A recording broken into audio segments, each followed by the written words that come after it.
Welcome to Conscious Guys Get Laid More, episode 14. We're on 14. 14. Yeah. Nice. You know, I just worked out in my head the other day that if we did an episode a week for 2 years, we would have more than 100 episodes. So we can celebrate our 100th episode sometime next year. Isn't that fucking amazing? That'd be cool. Maybe 2022, because we didn't do one a week so far this year. That's true. Let's see if we can increase it, because I think we should get some good guests on. If any of you listeners out there are paying attention and have interesting people that we should talk to, or you want us to talk to you, email Andy@productivelearning.com. Send them my way. That'd be great. Yeah. What's going on, brother? How's life these days? What should we talk about today? Life is great. I've got two really awesome topics that have been interesting me for some time. You know, the big, huge, grand ones, right? Toxic people and how to cut them out of your life. I think that's an important topic that people should be really focused on these days. I also think that there's this, I don't know, I've been exposed to it most recently, this concept of colonizers, right? Labeling white people as colonizers, and there's some great discussion around it, and then some really great triggering happening around it. And I think it's a worthy conversation to discuss. And how we, as conscious guys, and our value-driven lives would then relate to those large topics. Because I think, at least in my opinion, the way I'm hearing most people use these labels or relate to the labels just creates this polarization rather than a coming together. And I think that that's definitely not one of my values. I think collaborating and coming together and working toward the creation of something wonderful for everyone is more in alignment with what I want to create in the world. I like it. Let's jump into them. I already know the answer to the first one about toxic people. Oh, okay, cool. Is that why we're in separate places today? Yes. First, separate them by distance. Yeah. No. Actually, I just went to, we could just Walter White them, you know? Oh, yeah. Fuck yeah. That'd be great. Just start dissolving them into other toxins. Done.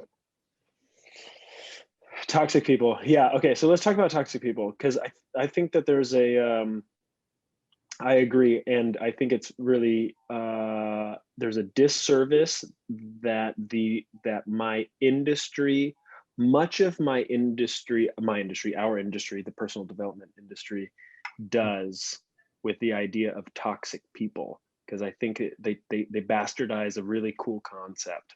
So, but tell me tell me a little bit more about what you heard or why this even got brought up about toxic people. Well, I spend time on social media, and a lot of the things I'm seeing now, whether it's on Facebook or Instagram or TikTok, it's very shorthand, shortcutty little phrases that sound great, like great wellness tips or whatever, and you just cut those people out of your life. And then I'm looking at blogs and articles posted in Forbes and other places that list out the kinds of people that are toxic, right? Their characteristics. And so now you label people with these characteristics as toxic, and now they don't belong in your life. But some of the things, like the top three, the gossip, the temperamental person, and the victim, are the top three toxic people to cut out of your life. I represent every single one of those fucking characteristics at any given point in the day. Like, right. I've been working on my victimness for years. I think I've done pretty good, but there's times where I get blameful. There's times where I persecute people. I'm extremely judgmental. And so, like, cut me out of your life. Like, this article says that's a good thing to do, but at what point do you recognize that we're all on a spectrum, I think we're all on a spectrum, right? And we represent Right. all these characteristics at any given point. And so is it an all or nothing kind of a determination? Oh, you're acting like a victim. You're no longer, you're banished from my life. Right. Yeah. Yeah. And I think I agree with you. That's part of my upset with what the personal growth industry does is they have this beautiful mantra, or at least way of phrasing it, that says, know your boundaries, right? The Mhm. people that are this way, and this way, excuse them and separate them from your life. And therefore your life becomes more pure and more whatever. And it's such a righteous way of living. And I think that feeling of that the righteousness, it's like it'll cause everybody to essentially be excluded from one another, because it's impossible to live in such a pure form all the time. I think it also invites a level of irresponsibility, not like the adolescent kind, but the kind that actually puts you on the victim triangle now. Like you're not Right, taking right. 100% responsibility for who you are and the life that you're creating. You're now putting it on someone else that they're a problem in your life for you. And I also want to make a distinction here because I think that there's a really important mental health issue with this topic as well. There are literally toxic people. Like if you go to the extreme, right, and you start talking about domestic abuse and people are in relationships and getting beat up or getting physically abused or emotionally abused, there's something in that I feel it would be better for both people if that relationship was over. But it goes beyond that. Yeah, You know what yeah. I mean? So there's again a spectrum. It's a gray area. It's a way to relate and it communicate. And like you said, there's some boundary creation, but it's not so simple that you can just broadly brushstroke. These are the toxic people and eliminate them from your life. Like fuck. Yeah. Okay, so then let's say that the generalization, do you agree then, Andy, that the generalization is is of little help Yes. for anyone's life? Get toxic people out of your life. Like, what is that? It's too broad, it's too general, it's too it needs we need a scalpel, not a freaking machete with such a concept. So Right. then let's you and I look at our own life and see what we could find is, so where do we take that scalpel to cut out toxic people in our life? Great. I You, got two examples that I can great. use. Let's go. So I'm divorced. I had a wife. I had that relationship was a culmination of dating, being engaged, and being married, and it lasted for 12 years. She at one point was my best friend. We shared an exceptional relationship up into a particular point, and at some time, I realized that that relationship wasn't one that I wanted to continue forward, Okay. and I have effectively cut her out of my life. Do I think she was a toxic person? I don't know. I don't know that like using that label is challenging for me right now. So I'd like to explore it. And maybe with your help, we can kind of, like you said, use a scalpel here and identify what it was about me and for me that ending of a relationship was necessary at that time. And would I do it again or something? I don't know. Yeah. Yeah. Okay. So that was one. What was the other one? So I was also in a I I was in a partnership with a guy. We owned a business together. It was a remodeling business, and he and I had very different views about accounting principles and taxes and uh, employee relations and how to run a business. And I felt very out of alignment with myself following the rules that he wanted to follow. And so we were at odds consistently, and I dissolved the partnership. We eventually agreed to dissolve the partnership, and I went my own way and started my own business after that. So that, and I haven't seen him or talked to him since. But I do like, so there's those two examples. Got it. But both of those are, I'm assuming on the second one, both of those, you're not considering toxic. You're just considering like, well, it's not somebody that I need to be that close and intimate. And I don't mean intimate in the sexual way. I just mean like closely tied with. At the time, especially with the partnership one, I was very blameful. And I put most of the reasons why that ended because he was a fucking asshole.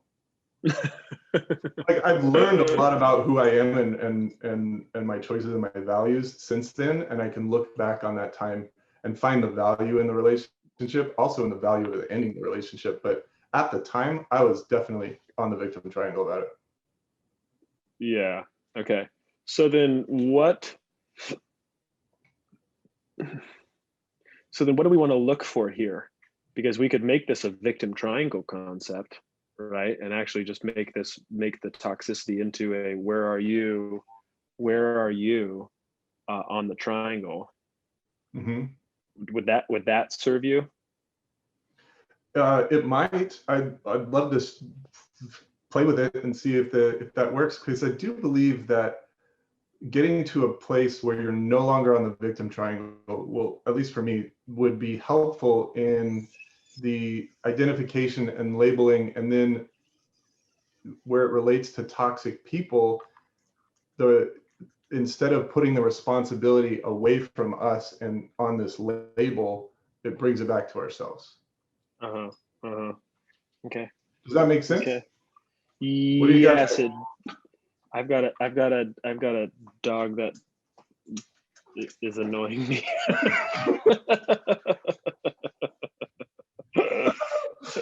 Oh, they're toxic. They need to be cut out of your life right away. It's actually this like, it's like the true dog and cat thing going on in this household right now. So anyway, okay. What were we saying? Bring me back into this conversation. So we were looking at the label of toxic people, and then how it's just the generalization doesn't serve, and we're looking to fine tune it, dig into it, use a scalpel, and find out for individuals how can they relate to the idea of toxic people that would be more beneficial and helpful to life. Right. Okay. Right. Okay. So then let's look at it, since that's what came to mind. Let's look at it through that idea of the victim triangle, right? We've got three different areas on the victim triangle. We've got the victim, who is the damsel in distress, the woe is me, the I can't take care of myself, and everybody else needs to come and rescue me, right? That's the stereotypical victim. Then you've got the villain, who is the person persecuting. They're the aggressor. They're the getting angry at everybody else is wrong. Everybody else is to blame. If they could do it their way, then everything would be fine. But it's everybody else has set it up for difficulty, disaster, hurdles, whatever it is, right? And then you've got the hero or the rescuer, who is going out of their way to go save the victim, go save the damsel in distress, go save the weak, feeble person that can't take care of themselves, and so they're going to step in and be the Superman or superhero, Superwoman, and take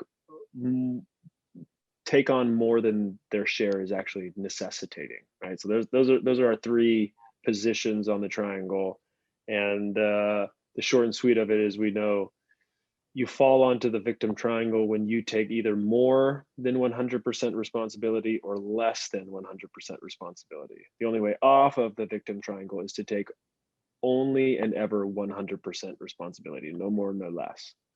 Right. And then when you just fine tune it a little bit more for me, for our listeners, the 100% responsibility is in relation to our individual choice. Like, we're talking about ourselves.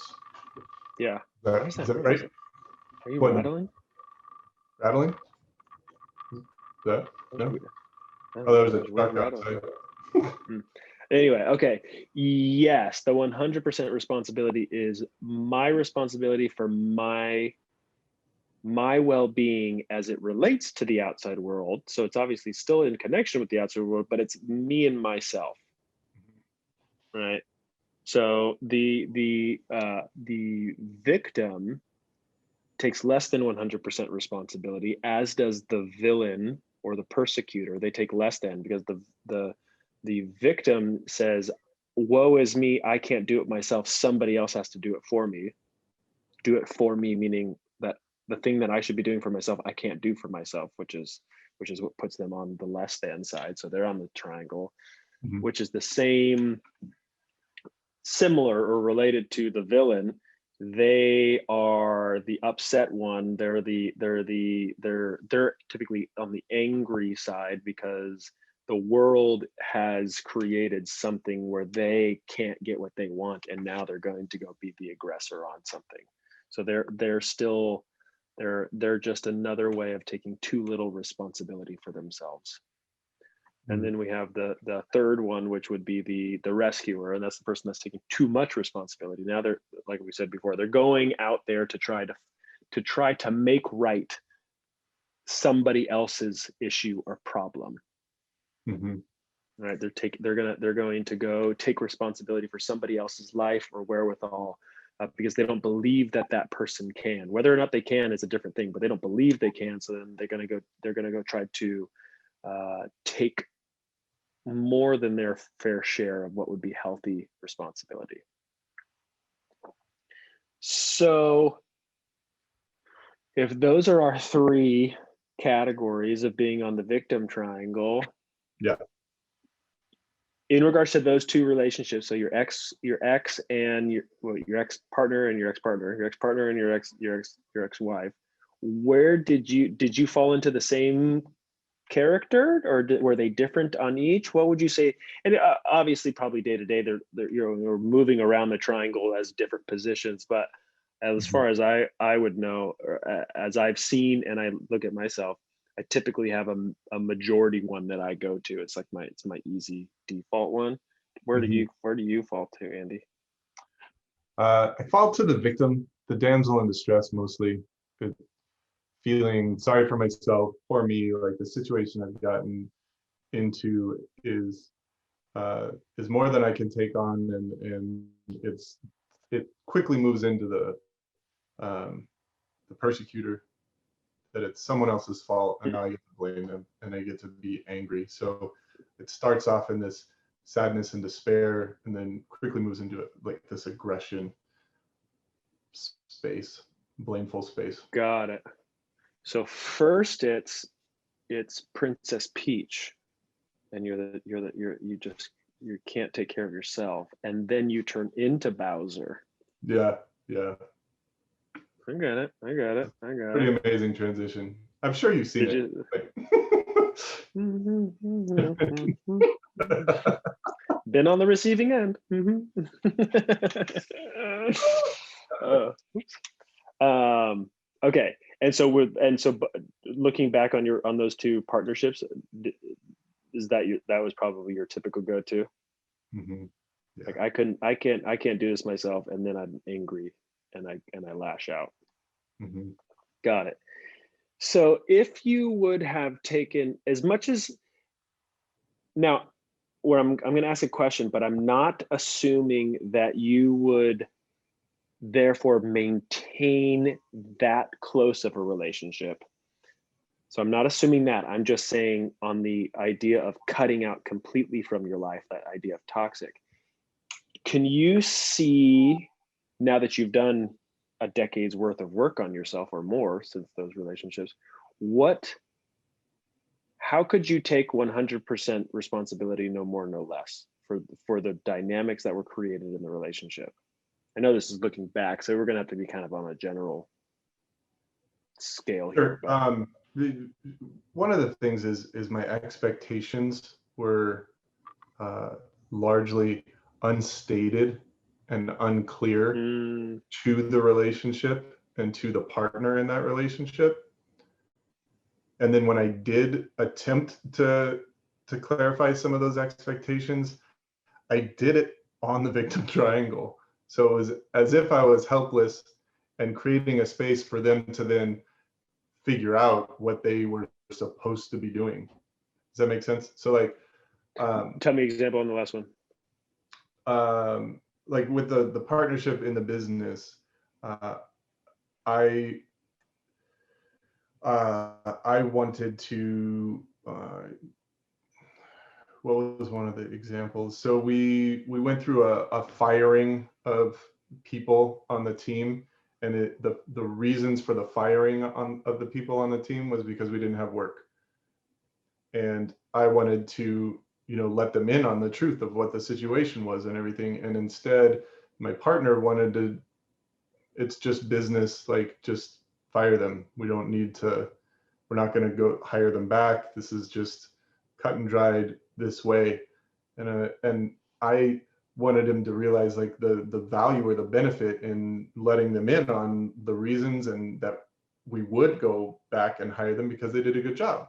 But that wasn't available. So as I approached that conversation, I was like, well, don't you think we should do like let them know? And he's like, no. Well, of course he doesn't, because it's not available in his mind. But I didn't like share my opinion. I didn't offer up my expectation. I didn't pursue a line of questioning to gain his perspective.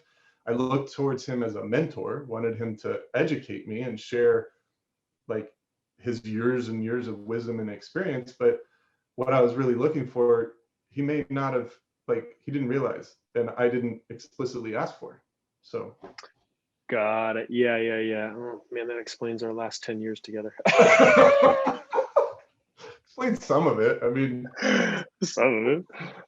It's so good. No, but I hear you, because I relate to it. The idea, here's how I relate to it, just me personally. I'll get back to you for a second, but is I assume people think the same way that I think. So when I say, no, let's not go to the grocery store, we don't have enough time, like Cassie should understand what I mean by which grocery store and how much time it is that we think that we don't have. I don't need to explain myself, So, but without the explanation, why would she think those two things? Like that she may have something else completely different on her mind. Now, could we be on the same wavelength if I explain myself? We could be, right? And that's part of what you're saying. Like you could have gotten on the same wavelength with him, and because he could have essentially understood how you saw it and the approach that you wanted, or through a conversation, you may have seen what he wanted to see. And as much as at this moment, we don't see why we would do it differently, who's to say that we just didn't, we don't see what's behind our head that we just didn't know to turn around and look at, right? So got it. So you could take your 100% responsibility with the realization that you set expectations of others that are, how would you put this, not announced, not explicit, and then they don't measure up or act according to those expectations. And when you do that, you become either victim to those missed expectations, or the persecutor villain, as the angry guy that they didn't hit the expectations. Yeah, got it.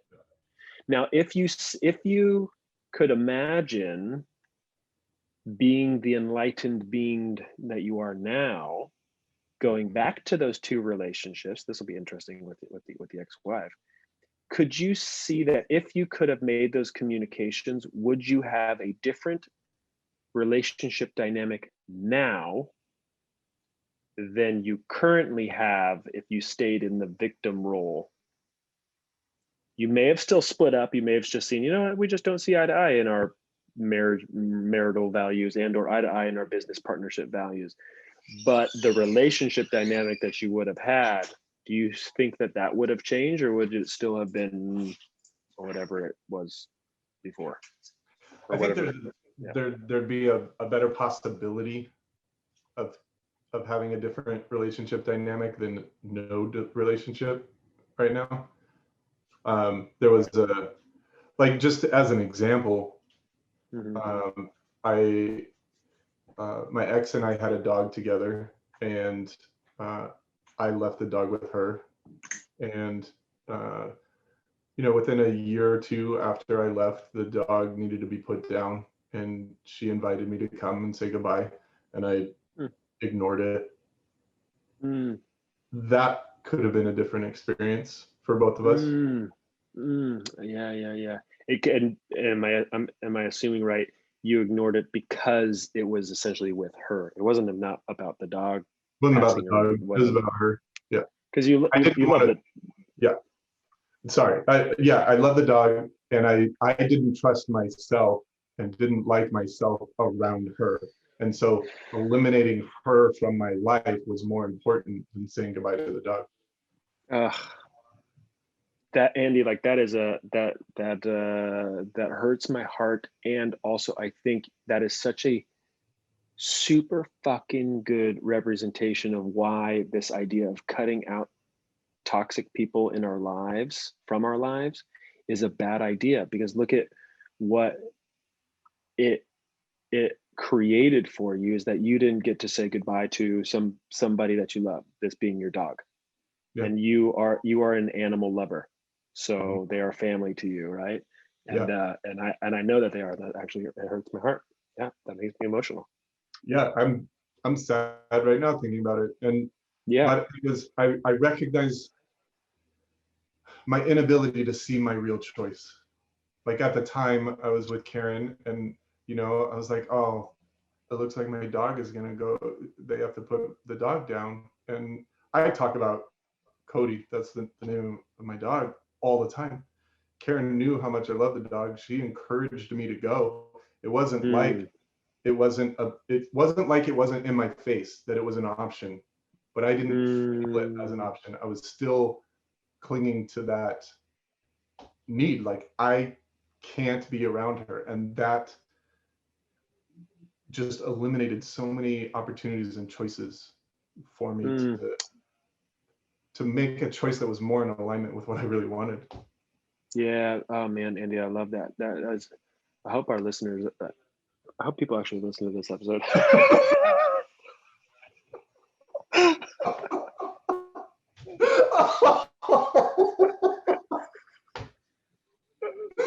Oh my gosh. That was so, because that was truly, that was, and I don't mean this in a trite way, but that was very poetic, the way that you just rounded out that whole conversation about from toxic people and this concept in society, and then in the personal growth industry, to our idea of how we got, how the victim triangle works, how you saw yourself on the victim triangle, or you were in the victim triangle, right? um, and if you were to have not been on the victim triangle with the growth and transformation that you've done over the last, I'm calling it 10 years, I don't know exactly how long you've been doing least Yeah. productive learning work, Yeah. 10 years of work on yourself, if you, and as you do that, what that could have afforded you in your life. And the last part being, and now that you have done that work, and all of the from here forward dynamics that could or will be created, because stuff happens and we gotta let some people break up partnerships or whatever they are, but you'll still be able to gain the value from them.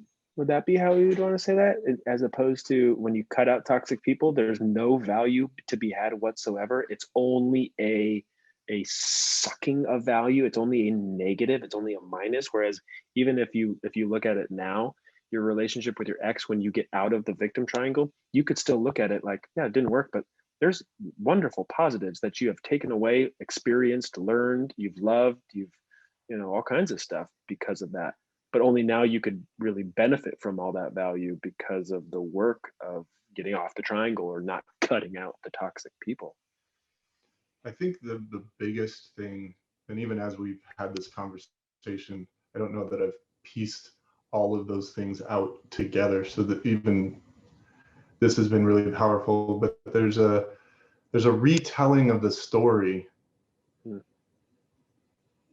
and it's different, right? The story I told as I was getting a divorce was one thing. The story I told as Karen was trying to convince me to go say goodbye to my dog, as I'm recalling other conversations that I've had with multiple other people, like the availability of my choice in a lot of those things was so minimal or non-existent or in my blind spot.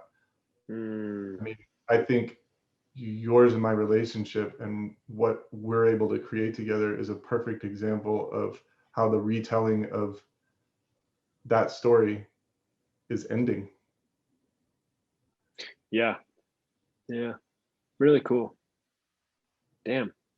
I mean, this could be a podcast all in and of itself. Should we hold the other one? Yeah, we can have the other one later. Let's have the other one later, because this was great, and I think it's a different concept in the idea of colonizers. Because colonizer and colonizer look the same. They do. Yeah. Do you have any other additional like thoughts or anything? I know we kind of wrapped on that and used my example, and it's powerful for me. But I'm wondering if there's anything for you that you'd like to. Well, yeah. Let's do it. Let's maybe that's where we'll go. We'll go to mine, and we'll call that a session. So, Okay. Okay. So, what's the question that I should be looking at here? So let's just walk through a little bit of where we've been. So we're talking about toxic people, this idea that cutting toxic people out, identifying the best way to categorize toxic people so that you can identify them and cut them out. And then for me, it was what I'm missing about myself by doing that, by just kind of blindly going along with this concept. Wondering where it came up for me was who in my life have I cut out? Like who do I no longer have contact with, and how can we explore that? So I don't know if that's the route you want to go. Yeah, well, okay, so here's what comes up. So I was trying to think of like, who do I cut out of my life? There's not a lot of people that I've cut out there, but there was one guy. There was a guy we were high school friends, kind of casual friends, not close friends, but then kind of interestingly, he came up and visited me a handful of times in college for like long weekends or something. And we would party together. He'd stay at my place. And I was dating a girl from high school. We started dating the very last few months of high school, and then the summer in between high school to college, and then our first year of college. And that was when he was coming up. And I remember there was kind of like a falling out, but it was more like we just kind of like lost touch, like I went to Cal Poly San Luis Obispo. He went, I think maybe it was like down in San Diego. So it's just like, we're just not living close to each other. So we're just not, just not proximity friends. So we're not going to stay close together. But then I think it was sophomore or junior year of college, second or third year of college, he started dating that girlfriend. Oh, wow. that I was, right. And that was I looked back at the times that he came up, and this is the story that's in my mind, is that, oh, he was coming up to hang out with her. Oh. He was coming up. I mean, yes, we had a friendship and he was hanging out, but he was coming up to spend time with her. And then, I was Facebook friends with her, Facebook friends with him. I just didn't really talk with him that much. They started dating, and then they got married. And I remember when they started dating, I started thinking really badly about him. Like before, it was kind of like, he's a casual friend. It's nothing that I would get too close with. He doesn't seem like a totally trustworthy guy, but a fun guy to, go play beer pong with. Like that was the extent of the hanging out that we did. And then when he started dating my ex, it was fuck that guy. He's lame. He's this, he's that, he's this, he's that. but I go more to the victim and just stay the victim. Back to the drama triangle or the victim triangle. I didn't go to the persecutor because I go in like recoil. Mm. He would never know unless he listened to this podcast that I thought anything less than he's a great guy. He would never know. I've just never voiced the opinion. You would never know. Even if he came up to me on the street before this conversation, maybe it'll change after this conversation. Before this conversation, I would have shook his hand, smiled at him, said, "How's it going?" He would have thought that, no time had passed. All good, all good, all good. Even though in the back of my mind, I'd be like, "You fucking piece of shit."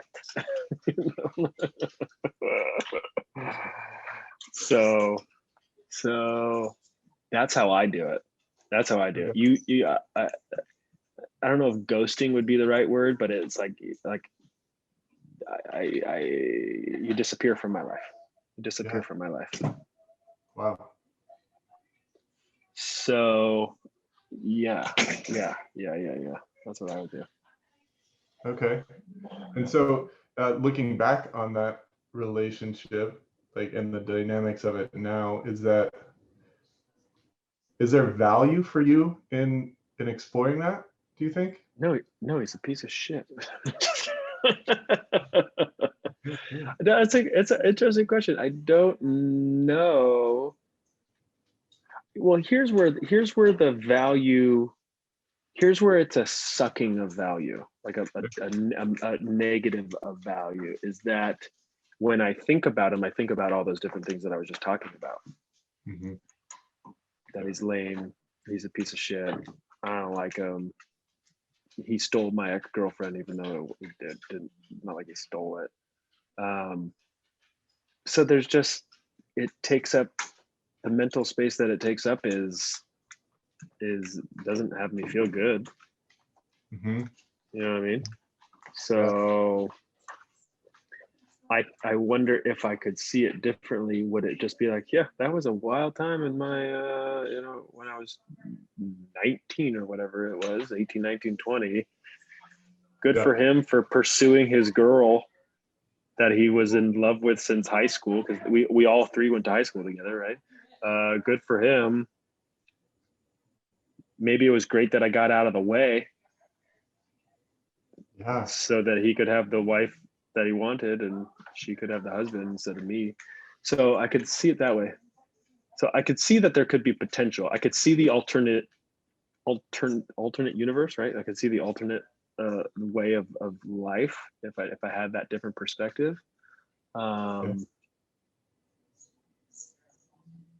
Yeah, I just walked myself into seeing it differently. I don't know that I truly see. I could see the option. I don't know that I actually believe the option. Yeah, there's still a little bit like, well, at least you got sloppy seconds and I didn't. You know what I mean? Does that experience show up in your life in places that you'd rather it not? Where you're still kind of, let's just say, my word would be holding a grudge. Yeah, I'm ruminating. Yeah. Holding grudge, ruminating. Mm-hmm. Does that happen in my life?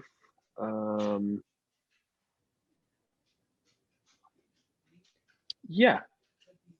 I was trying to think of it specifically where. I don't know where, but for sure it does. Yeah. So the feeling comes up, and you're seeing that could be a value suck, right? Of when you think about that, when a thought crosses your mind, and then the emotional energy expended is kind of victimy, right? And begrudging, like that experience then is, I don't know, it sounds like, and maybe this works for you, maybe it doesn't, maybe there's something else, but it just perpetuates something, it keeps something going, right? It feeds this need or reason. It's like a self-fulfilling prophecy. Like, he did this, and this, and fuck him, right? And so, but you think about him, and that's the story that gets told. And then in other places, you think about a situation or a person or an event, and it's like, fuck them, fuck that. And that serves a purpose, some benefit for you. Do you know what that would be? That's a great question, Andy. Why would I want to feel that righteous indignation, that righteous, I mean, it's a powerful feeling. It's just, there's a feeling of strength with it, right? It's like because I feel like I'm ready to fight. Like blood moves to my arms and my chest, right? Which is actually a counter to how I think I initially feel, which is I feel weak and that I've lost. Like I feel like especially with, yep, that's totally true. Yeah, exactly. Because I feel like I lost that girlfriend. I messed up different ways with her. And so we split apart. And then it was, I don't know if it was days later, months later, or years later when they were together. I just remember seeing them on Facebook together. And there is a well, fuck him, because this is like me not wanting to feel like I lost and that I was weak or bad or did something wrong, which I did. I've looked back on that relationship like, yeah, I messed that one up. She was a wonderful person. She was wonderful to me, and I did a bunch of things that were just that of course she was lonely. I essentially like strung her along. I didn't like commit to the relationship. I was half in, half out, and she was ready to be in, and so I strung her along, and so then she left. And then I saw the error of my ways, felt weak as a person, and now when I look back at this, I want to make him the bad guy because I don't want to be the bad guy. Dang. So now with all of your consciousness and all the work that you've been doing and the growth that you've experienced since then, what would be another move that you, if you knew then what you know now, that you could make? So, have you ever seen those like memes and Instagram things where they say typically it's like a picture of a beer pong table, and it's got the 9 cups in the triangle, and it says, if you had one game to make it to win to make $1 million, who would be your beer pong partner? Like, have you ever seen those things? Something like that. Like, if you had one person to be your partner, who would be your partner? Well, him and I were beer pong fucking champions, dude. And so whenever I think of beer pong, whenever I think of college, whenever I think of like who's the one guy that would be on your teammate for this kind of thing or this kind of thing, I always think it's him. But then it always brings up all that bullshit. So instead, now I'm gonna my hope is that I can look at this and say like, yeah, I'd still have to call that guy and be like, let's go see if we can make $1 million, because you and I were unstoppable, whatever, 15 years ago, dude. Like, let's do this thing. I don't know if I answered your question, but that's what came to mind. Let me ask you a different question. Okay. You think that story plays out? I'm going to paraphrase your story. You feel weak. You find somebody to blame,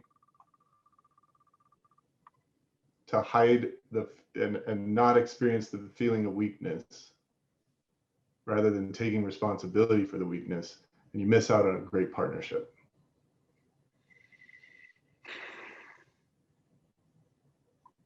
Yes. Was there a question in there, or you're just restating it? You restated correctly. It. Does that sound accurate? Does that yes, play out? Does that play out in your current life, in your current relationships? Yeah. And let's just look maybe at a scale that's less than that one. Yeah. Let's just look at, okay, so let's just look at my relationship with Cassie. So where does that play out? Where does it play out where I feel like I've done wrong, I feel weak, and then I become aggressive to feel strength again as a recourse, as a way to get out of my feeling of weakness? Where do I do that with Cassie? I think there's a lot that happens a lot because we're in the middle of a road trip, hence my background, all you people, and my friend's house up in Santa Rosa. I think I do that with her in regards to our timing, like leaving times, departing time, arriving time. When are we putting Grace down? When are we feeding her? And I'll have an idea, but I will not be firm with it, or not, or go back to like what we were saying before, assume she's on the same wavelength as me because we both raised her the same amount of time, you know, like the same days out here. And then if it doesn't go according to that time frame, or my quietly spoken desire, as opposed to like, here's what is going to need to happen if we all want to make this all work out beautifully and lovely and smoothly. And then when it doesn't work out, I get angry, and I kind of just get spiteful with her. And as a like a, I fucking told you, we're yep, she's crying for the last 20 minutes in the car because we could have landed where we wanted to, but we had to do that and that, like, because you didn't, you know, I just become blameful. And so I get the anger comes up because I was not weak because I felt weak before, of not saying, hey, I think this is going to serve us best if we leave now, or if we go then, or if we do this, this, and this. I don't feel a strength in myself at that time. And so then I'm making up for it in the end. Yep. So it does play out all the time, especially in the midst of a road trip. Nice. Seems like a pretty powerful insight and lesson to carry forward. Yeah, that was wonderful. Thank you, Andy, for that. Absolutely. Nice. Dude, we fucking nailed it today. Dude, James Frazier would be happy with us. Oh my God, dude. Have you added like hashtag Outlander to your personal Instagram yet? Not my personal, but you did it to our conscious guys. There's naked guys all over our feed. All over the place, dude. Oh my God. Yeah, it's pretty incredible.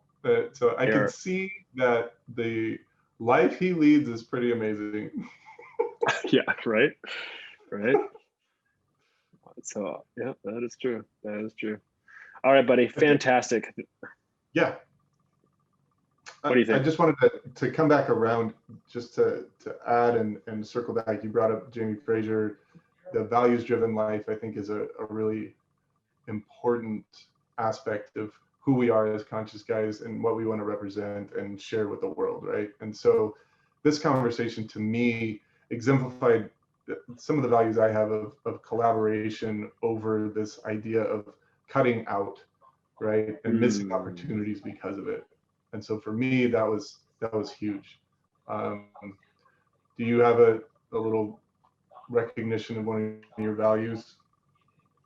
Well, one of my values is courage, and I think this was a great demonstration. I should definitely cut out people in my life when I don't live by my own value of courage, which is not how I want to live, right? I want to live by the value of courage. So then there would never be a reason to cut out toxic people, because I wouldn't see them as toxic. I'd see them as not serving me. And so I would find the value of what they were, but not as that current dynamic that I have them with in my life as some adjusted, altered version, like this guy. You know, it's not like we need to be friends now, but I would look back on my relationship and say, hey, there was great value during the time. So yeah. And it's not to say that the relationship wouldn't have found a natural end, but it would have been a more conscious exploration into it, right? Yeah. For me, yeah. Right? And I think a different way of what I was saying earlier, and based on what you just said, is everything has value to derive from it when you aren't on that victim triangle, and when you're living out of your values like James Frazier does. And so cutting out toxic people because they're not bringing value to your life demonstrates a fallacy in that, to me, demonstrates a fallacy with the way in which they see how to live. Yeah. Everything has value. Nice. That's beautiful. I think that's a wrap, dude. I think I'm feeling really strong and sexy, and I think I have a chance to get laid more this week. So, dude, yeah. I think I do too, especially if I'm not so victim-y to Cassie. Nice. Good luck with that. Hey, good luck to you too, man. Right on. See everyone later. Yeah, I hope you get laid more. Likewise.